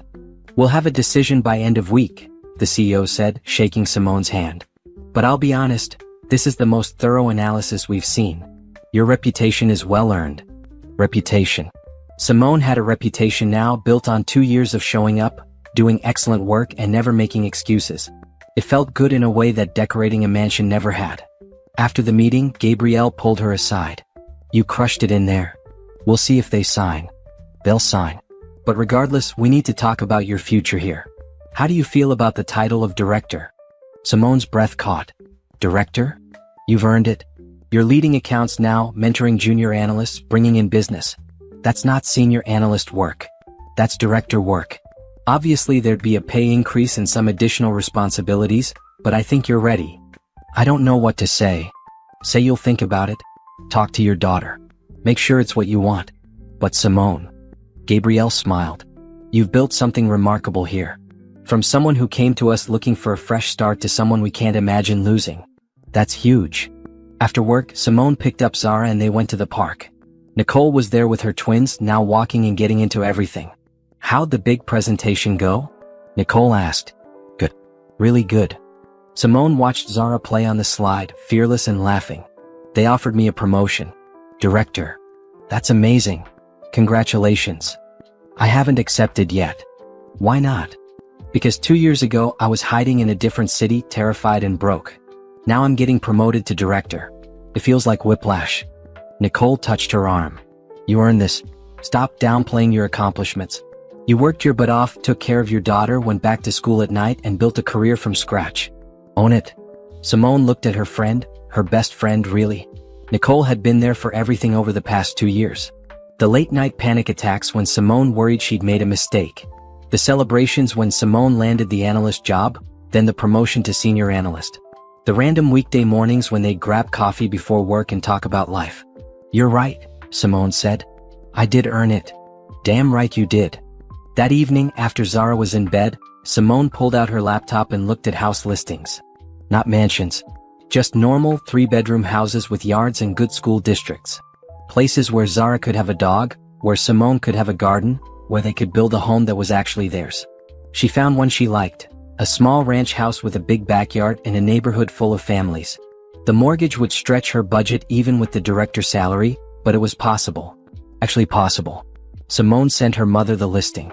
They'd been video chatting weekly for the past year, and Simone had even visited once, briefly, making sure Julian had no way to track her. Her mother was the only family member who knew where Simone lived now. Her phone rang immediately. Baby, this is perfect, her mother said. Look at that yard. Zara would love it. It's a little expensive. You can afford it with the new salary. Simone, you need to stop thinking like someone who's just surviving. You're thriving now. Act like it. First Nicole, now her mother. Everyone could see it except Simone herself. What if it falls apart? Simone asked quietly. What if I lose my job or the housing market crashes or... What if it doesn't? What if you buy that house and live there happily for the next 20 years? What if you stop waiting for the other shoe to drop and just enjoy what you've built? Simone looked around her apartment. She'd made it work for 2 years, but they'd outgrown it. Zara needed space to play.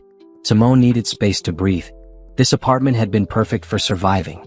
But maybe it was time to move toward thriving. I'm going to put in an offer, she decided.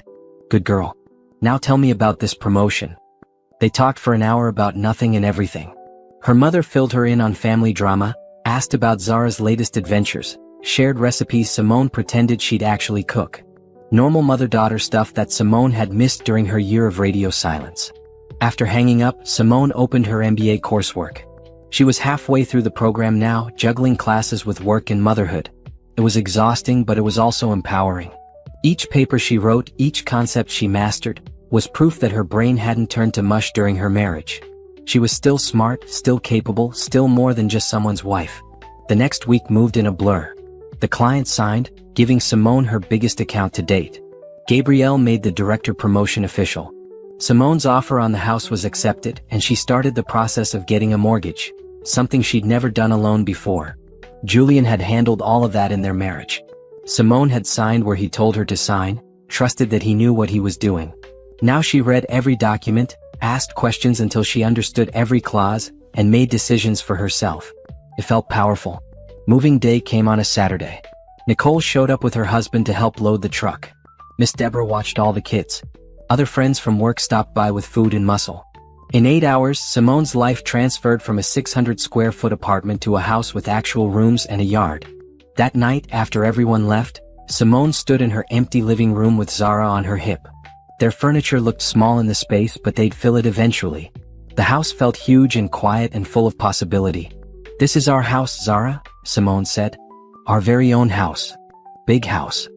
Zara agreed, wiggling to get down and explore. Simone let her run around, opening cabinets and peeking into rooms. This house was everything the mansion with Julian hadn't been. It was smaller, cheaper, and filled with infinitely more joy. Over the next few weeks, Simone settled into home ownership. She learned how to fix a leaky faucet via YouTube. She planted flowers in the backyard and let Zara help by digging in the dirt. She painted Zara's room a bright yellow that made the space feel happy. She made the house a home. Work was thriving too. As director, Simone had more autonomy, more responsibility, and more opportunity to shape the company's direction. She hired 2 junior analysts and discovered she loved mentoring, helping them navigate the same challenges she'd faced. One of them, a young woman named Tasha who'd recently left an abusive relationship, reminded Simone of herself 2 years ago. Scared but determined. Running but also running towards something better. "You're going to make it," Simone told her after Tasha confided about her situation. "It's going to be hard, and some days you'll wonder if you made the right choice. But you will make it." "How do you know?" "Because I did." Simone shared a little of her story, not all of it, just enough. 2 years ago I was where you are now. Look at me now. You can do this too." Tasha's eyes filled with tears. "Thank you. I needed to hear that." Helping Tasha reminded Simone how far she'd come. She wasn't just surviving anymore. She was building something meaningful, not just for herself but for others who needed to see that starting over was possible. That Christmas, Simone's mother came to visit. It was the first time she'd seen the house, the first time she'd spent more than a few hours with Zara since they'd left Julian. "Look at this," her mother said, walking through the house. "Look at what you built, baby. It's not much. It's everything. You took nothing and turned it into this. A home, a career, a beautiful daughter who's happy and healthy. That's not much.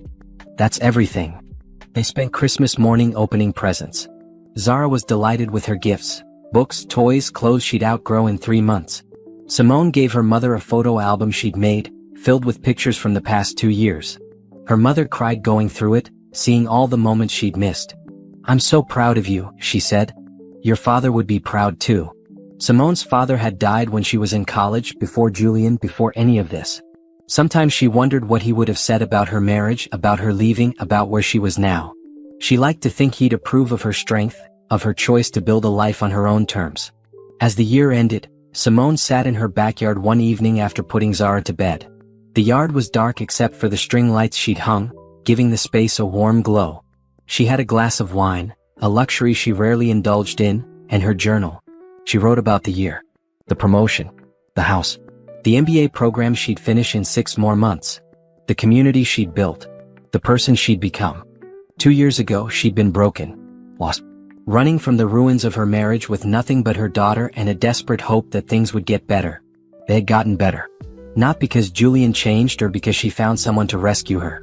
They got better because Simone had done the work. She'd shown up every day, put one foot in front of the other, and built a life brick by brick. She'd become her own hero.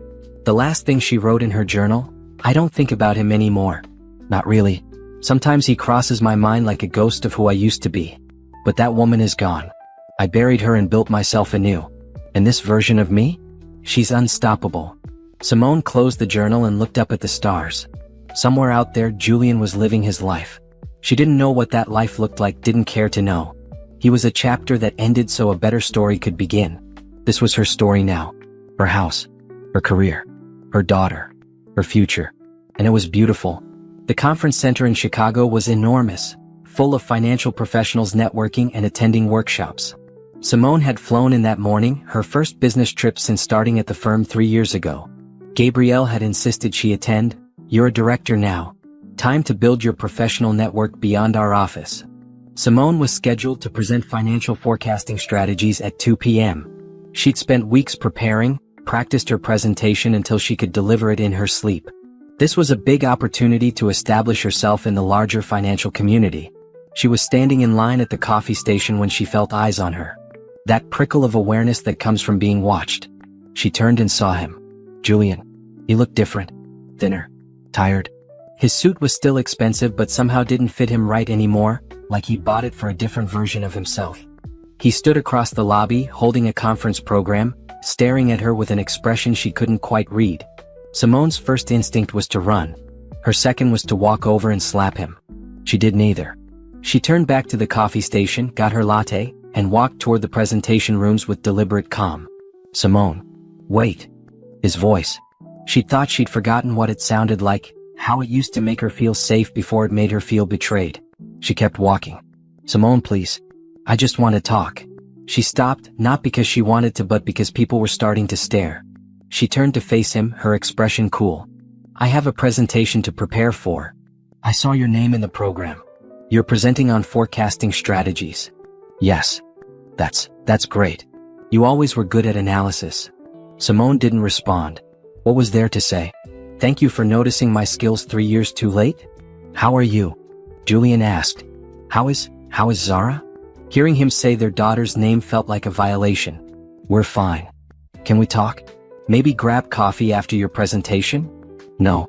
Simone, please. I just want 5 minutes." "You had years, Julian. Years to be present, to be a father, to be a husband.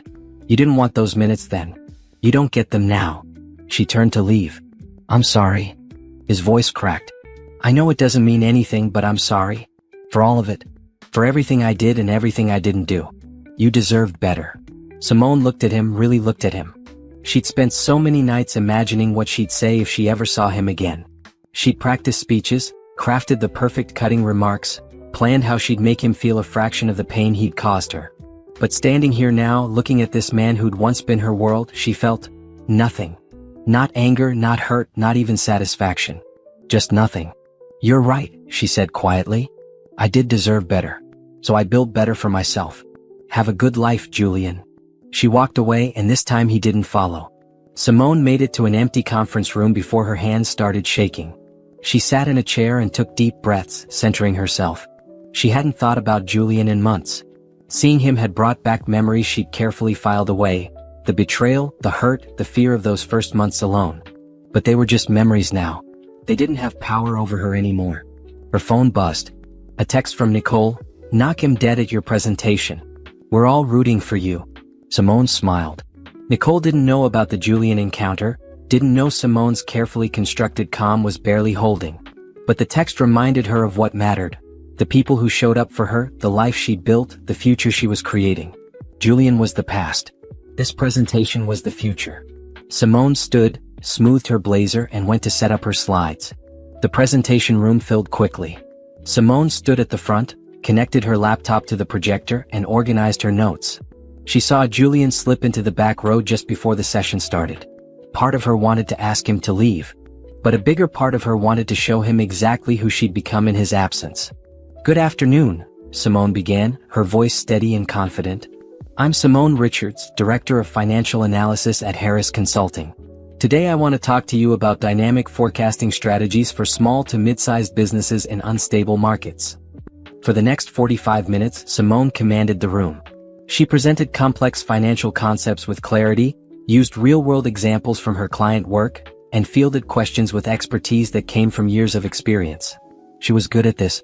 She'd forgotten how good she was. When she finished, the applause was genuine. Several people came up afterward to ask questions, exchange business cards, and discuss potential collaborations. Simone found herself in conversations with senior directors from major firms, people who respected her work and saw her as an equal.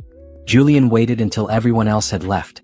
Simone was packing up her laptop when he approached. "That was impressive," he said. "Thank you." I mean it, Simone. You were always smart, but seeing you up there, you were in your element. She looked up at him. Did you need something specific, Julian? Or are you just here to offer belated compliments? He flinched at her tone. I wanted to ask about Zara. How is she really? What does she look like? What's she like? She's 3 years old. She's healthy, happy, and thriving. She loves dinosaurs and books and making up songs. She's everything you missed because you weren't there. I think about her every day. Thinking about her isn't the same as being there for her. Thinking about her doesn't change diapers or handle tantrums or stay up all night when she's sick. You made your choice 3 years ago, Julian. Multiple choices, actually. This is what those choices look like. I signed away my parental rights, Julian said quietly. Last year. I figured you'd want full custody without having to fight me for it. Simone had received those papers, had cried with relief when her lawyer confirmed Julian was truly letting them go. But hearing him say it now, she felt an unexpected twinge of something. Not sadness exactly. Maybe disappointment that Zara would never know her father, that Julian had chosen the easy way out again. That was the right choice, Simone said. Thank you for that at least. Can I see her? Just once? I know I don't have rights, but… No. Simone. No, Julian. You can't blow back into our lives for a few minutes and expect to suddenly be part of them. Zara doesn't know you. She doesn't ask about you. She has a stable, happy life. I'm not going to disrupt that because you suddenly feel guilty. I'm not suddenly feeling guilty. I felt guilty for 3 years. Then you should have done something about it 3 years ago. Or 2 years ago. Or 1 year ago. You didn't?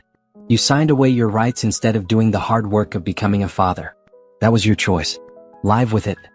She picked up her laptop bag and walked past him. This time she didn't look back. That evening, Simone sat in her hotel room and called home. Nicole was watching Zara for the overnight trip. How's my baby? Simone asked when Nicole answered. Currently covered in spaghetti sauce and loving life. How'd the presentation go?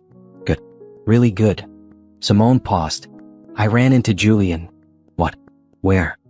At the conference. He was here for some session. We talked. Briefly. Are you okay? Yeah, actually. I am. It was weird seeing him, but it didn't hurt like I thought it would. He's not part of my life anymore. Not really.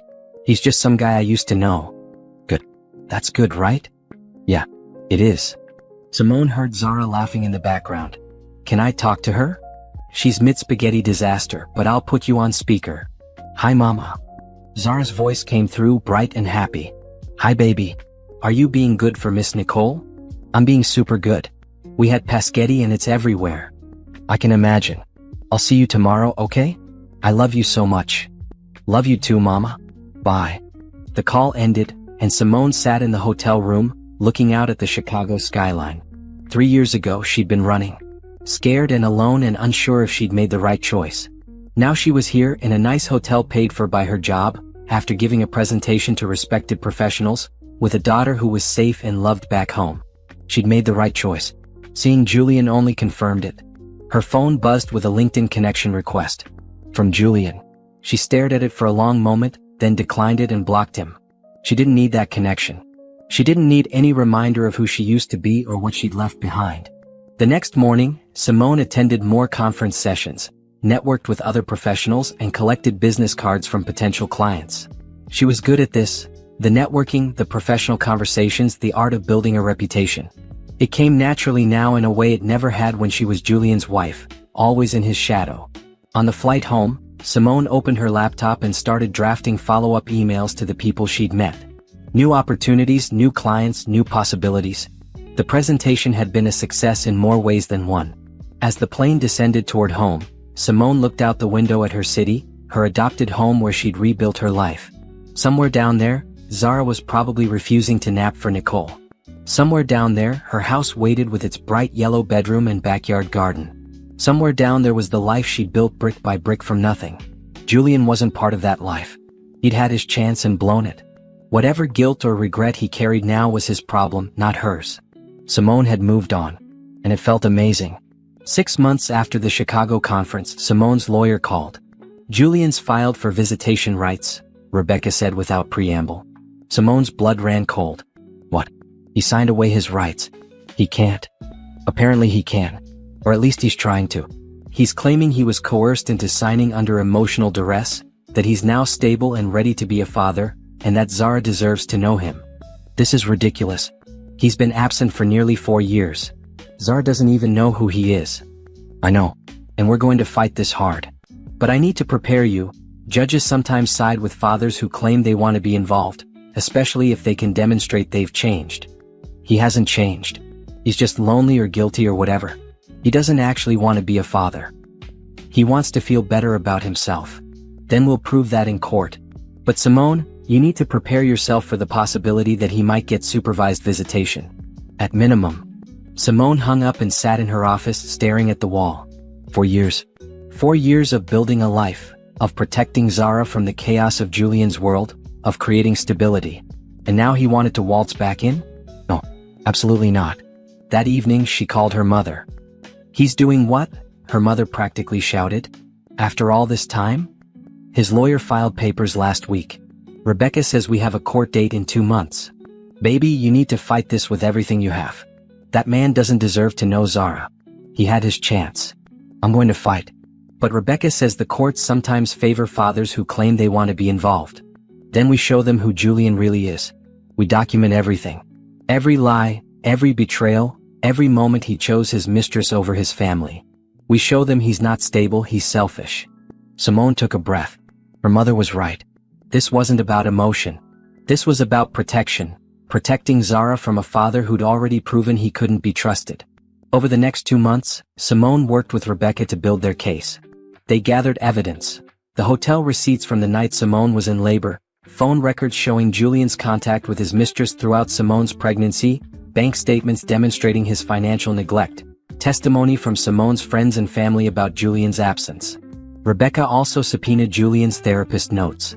Dr. Monroe had documented Julian's admission that he wasn't sure why he wanted custody, that he hadn't done the internal work to change, that his motivation seemed more about assuaging guilt than genuine paternal interest. This is good, Rebecca said, reviewing the file. This paints a picture of someone who's unreliable and self-focused. But you need to prepare yourself. Julian's lawyer is going to paint you as vindictive, as someone keeping a child from her father out of spite. I'm protecting my daughter. I know that. But they'll twist it. They'll say you moved away to hide her, that you've refused all his attempts at contact, that you're denying Zara the right to know her father. You need to stay calm in there no matter what they say. The court date arrived. Simone wore a conservative navy suit and minimal makeup. She'd left Zara with her mother, who'd flown in for moral support. Walking into the courthouse felt like walking into a nightmare. Julian sat at the plaintiff's table with his lawyer, a slick-looking man in an expensive suit. Julian looked better than he had in Chicago, healthier, more put together. Like he'd been preparing for this moment. The hearing began. Julian's lawyer went first, painting a picture of a man who'd made mistakes but was now ready to be a father. He presented evidence of Julian's therapy, his stable employment at a new firm, his completion of parenting classes. Mr. Ashford has done everything the court could ask of him, the lawyer argued. He's addressed his past mistakes, he's prepared himself to be a parent, and he's simply asking for supervised visitation with his daughter. Every child deserves to know both parents. Then it was Rebecca's turn. She methodically presented their evidence. The affair during pregnancy, the absence during labor, the complete lack of involvement in Zara's first years, the signed relinquishment of parental rights. Mr. Ashford claims he was coerced into signing those papers, Rebecca said, holding up the document. But the record shows he voluntarily signed, with legal counsel present, after months of consideration. He made a choice then. And now, 4 years later, he wants to undo that choice not because he's ready to be a father, but because he saw Ms. Richards thriving without him. Rebecca called Dr. Monroe to testify. The therapist was careful with confidentiality but confirmed Julian had struggled with understanding his own motivations and hadn't demonstrated consistent commitment to change. Would you characterize Mr. Ashford as someone who's done the deep personal work necessary to be a reliable parent? Rebecca asked. I can't speak to his current state, Dr. Monroe said carefully. But during our sessions he showed more interest in avoiding guilt than in actual parenting.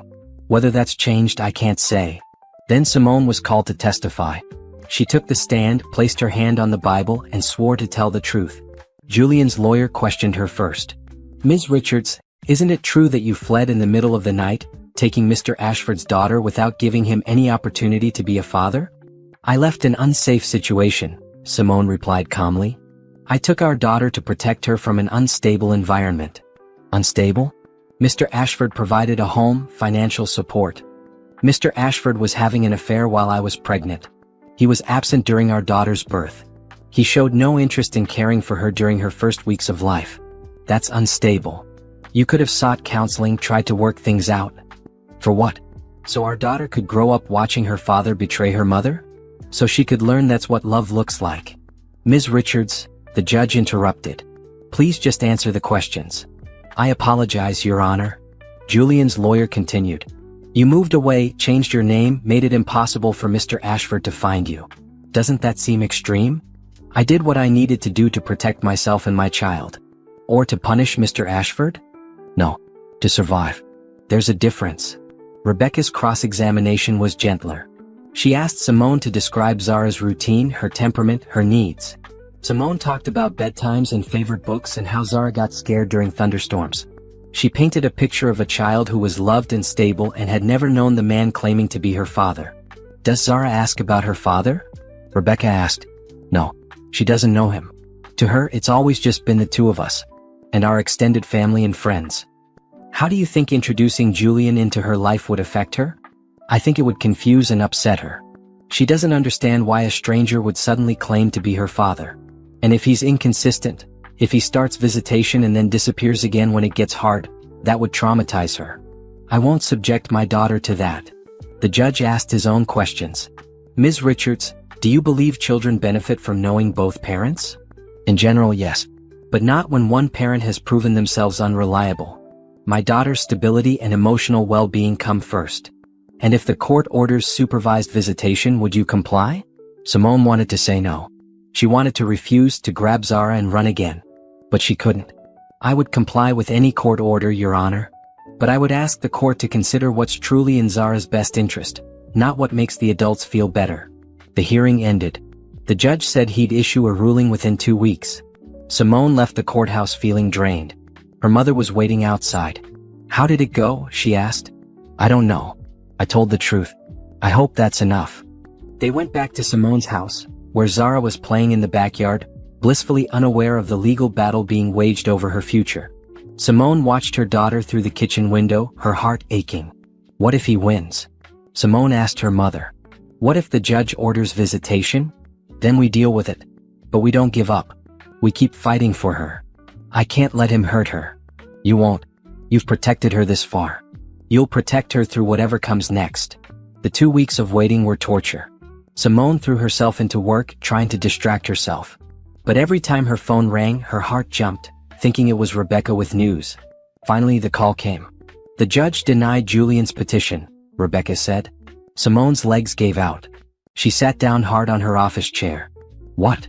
The judge ruled that Julian voluntarily relinquished his parental rights, that he hasn't demonstrated consistent commitment to parenting, and that disrupting Zara's stable life wouldn't serve her best interests. He denied the petition without prejudice, meaning Julian could file again in the future if circumstances change, but for now, you won. We won. You won. Simone started crying, relief flooding through her. Thank you. Thank you so much. You did this, Simone. Your testimony, your evidence, the life you built for Zara, that's what convinced the judge. You protected your daughter. Be proud of that. After hanging up, Simone sat in her office and let herself feel it. The relief, the gratitude, the bone-deep exhaustion of fighting for her child. She'd won. Zara was safe. She drove straight to her mother's house to pick up Zara early. When Zara ran into her arms, chattering about the cookies grandma had let her help bake, Simone held her tight. I love you so much, Simone whispered. Love you too, Mama. You're squishing me. Simone laughed and loosened her grip. Sorry, baby. Let's go home. That night, after putting Zara to bed, Simone opened her laptop and found a message from Rebecca. Attached was a document, the court's written ruling. Simone read through it, seeing the judge's reasoning laid out in legal language. One paragraph stood out. While this court acknowledges that children generally benefit from relationships with both parents, the evidence demonstrates Mr. Ashford has shown no consistent commitment to parenthood. His 4-year absence, his voluntary relinquishment of rights, and his admitted uncertainty about his motivations suggest his petition stems from guilt rather than genuine parental concern. The child's stability and emotional well-being must take precedence over an adult's desire to assuage guilt. The judge had seen through Julian's performance. He'd seen what Simone had known all along, that Julian wasn't ready to be a father, might never be ready, and Zara deserved better than his half-hearted attempts. Simone saved the document and closed her laptop. It was over. Really over. No more looking over her shoulder, no more worrying Julian would show up and demand access to Zara, no more legal battles. They were free. A few days later, Simone received a letter. No return address, but she recognized the handwriting. Julian's. She almost threw it away unread. But curiosity won. She opened it. Simone, it began. I'm not going to appeal the judge's decision. You were right. Zara doesn't know me, and forcing myself into her life would only hurt her. I can't even say I'm surprised. I haven't earned the right to be her father. You asked me once why I really wanted custody. The truth is, I don't know. Maybe guilt. Maybe loneliness. Maybe just wanting to prove I'm not as terrible as I feel. But none of those are good reasons. Zara deserves a father who wants her for her, not for what she can do for his self-image. I'm sorry for everything. Not just the affair, not just the absence, but for wasting your time and energy on this court battle. You built something beautiful for Zara. I hope someday she understands how lucky she is to have you as her mother. I hope someday I'll be someone worthy of knowing her. But I'm not that person yet, and forcing it won't make it true. Take care of our daughter. I won't bother you again. Julian. Simone read the letter twice, then filed it away. Not in the trash, but in a folder with other important documents. Someday when Zara was older and asked about her father, this letter might matter. It might show her that Julian had, at the very end, finally put her needs first. Or maybe it wouldn't matter at all. Maybe Zara would grow up so secure in the love she received that Julian's absence would just be a footnote in her story, not a defining tragedy. Simone hoped for the latter. She hoped Zara would never feel the absence of a father who'd never been there to begin with. She hoped the love Simone gave, the stability, the consistency, the unwavering presence, would be enough. She believed it would be. Because love wasn't just a feeling. It was action. It was showing up. It was choosing your child every single day, even when it was hard, even when you were tired, even when you wanted to give up. Julian had never learned that. Maybe he would someday. But by then it would be too late. Simone closed the folder and went to check on Zara, who was sleeping peacefully in her dinosaur pajamas, her favorite stuffed stegosaurus clutched in her arms. She looked so small and so perfect and so completely unaware of the battle that had just been fought for her. That was how it should be. Children shouldn't have to know about court dates and custody battles and fathers who didn't show up. They should just get to be kids, safe and loved and free to grow. Simone had given Zara that gift. And she'd keep giving it every day for the rest of her life. 5 years after vanishing into the night with her newborn daughter, Simone stood in her backyard and surveyed her kingdom. The garden she'd spent 3 years building bloomed with vegetables and flowers. The small patio she'd installed last summer held a table where she and Zara ate dinner on warm evenings. The swing set in the corner, purchased secondhand and refurbished, showed wear from constant use. Her house. Her garden. Her life. Mama. Look what I made. Zara ran over, holding up a drawing of what appeared to be a dinosaur eating a rainbow. That's beautiful, baby. Is that a T-Rex? It's a Spinosaurus. They're the biggest, and they eat rainbows in my imagination. Of course they do. Simone smiled and ruffled her daughter's hair. 8 years old now, full of opinions and creativity and boundless energy. She looked nothing like Julian except for the shape of her eyes. Everything else, her expressions, her laugh, her fierce determination, was pure Simone. Zara ran back to her art supplies spread across the patio table. Simone watched her for a moment, feeling that bone-deep gratitude that came from knowing your child was truly happy. Not performing happiness. Not pretending. Just genuinely, completely content with her life. Need any help with dinner? Nicole's voice came from the side gate. She let herself in, twins in tow.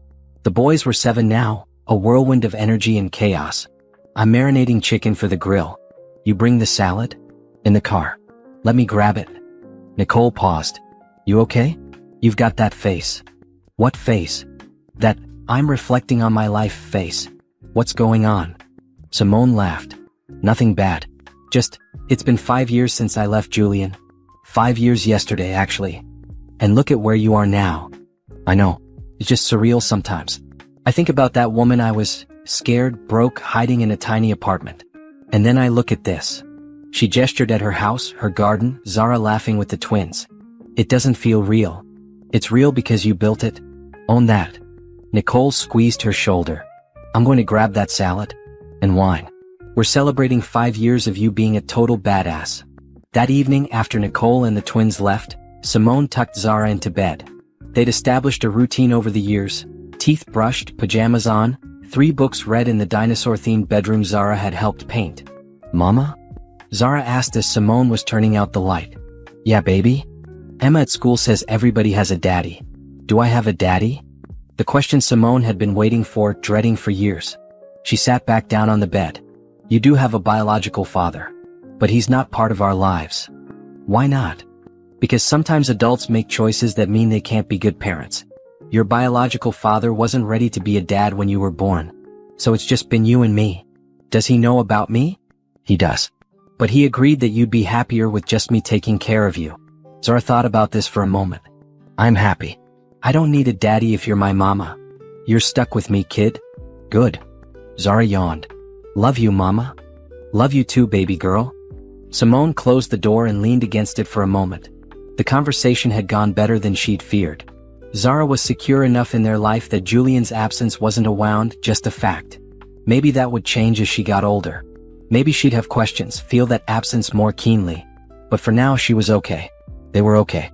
The next morning, Simone drove to work at the new office building their company had moved into last year. She had a corner office now with a window and a door and her name on the wall. Simone Richards, CFO. Chief Financial Officer. She'd been promoted 6 months ago, the culmination of 5 years of proving herself indispensable. Morning, boss, Tasha called from her desk.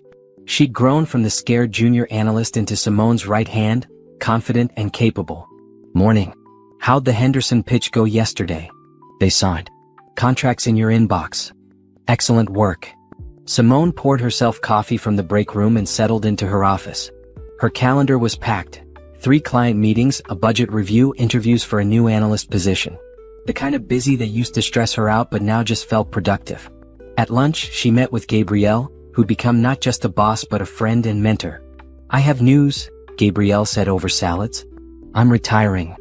Simone nearly choked on her water. What? When? End of the year. I've been thinking about it for a while.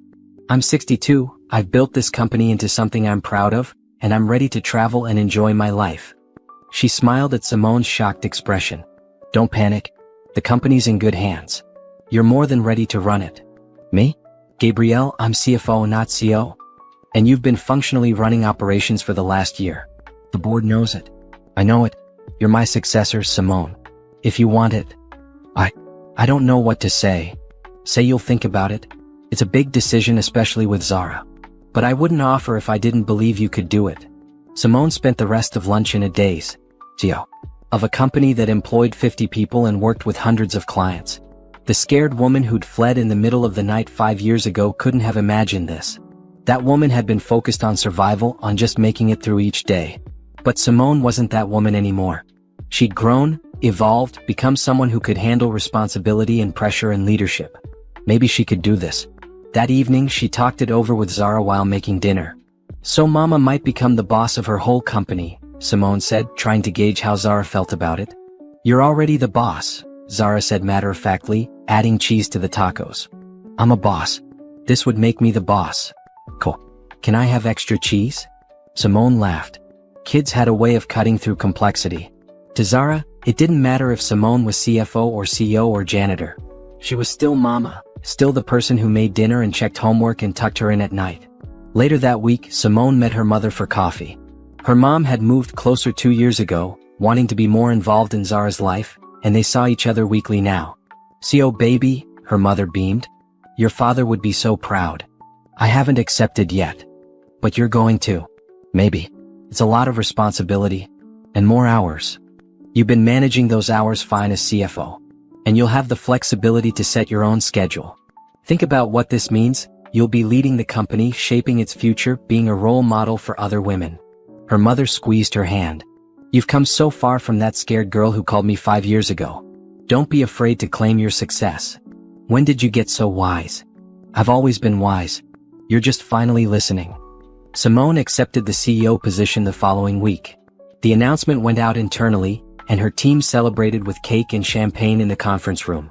Tasha hugged her, Nicole sent a congratulatory text with about 50 emojis, and Gabrielle looked at her with the kind of pride that made Simone tear up. "You earned this," Gabrielle said privately. "Every bit of it." The transition happened over the next few months. Simone learned the CEO role, took on new responsibilities, and found herself energized rather than overwhelmed. She'd spent 5 years building skills, confidence, and a reputation. She was ready for this. One Saturday afternoon, Simone was working in her garden while Zara played nearby. A car pulled up, a nice car but not ostentatious. A man got out, early 40s, wearing jeans and a button-down shirt. He approached the gate hesitantly. "Excuse me, are you Simone Richards?" Simone stood, immediately wary. "Who's asking?" "My name is Cameron. I'm a financial consultant and someone recommended I reach out to you about a project. I hope it's okay that I stopped by. Your office gave me your address." "That's highly inappropriate of them. I know, I'm sorry. But I was in the neighborhood and I thought." He trailed off, seeming to realize how creepy this sounded. "I'm making this worse.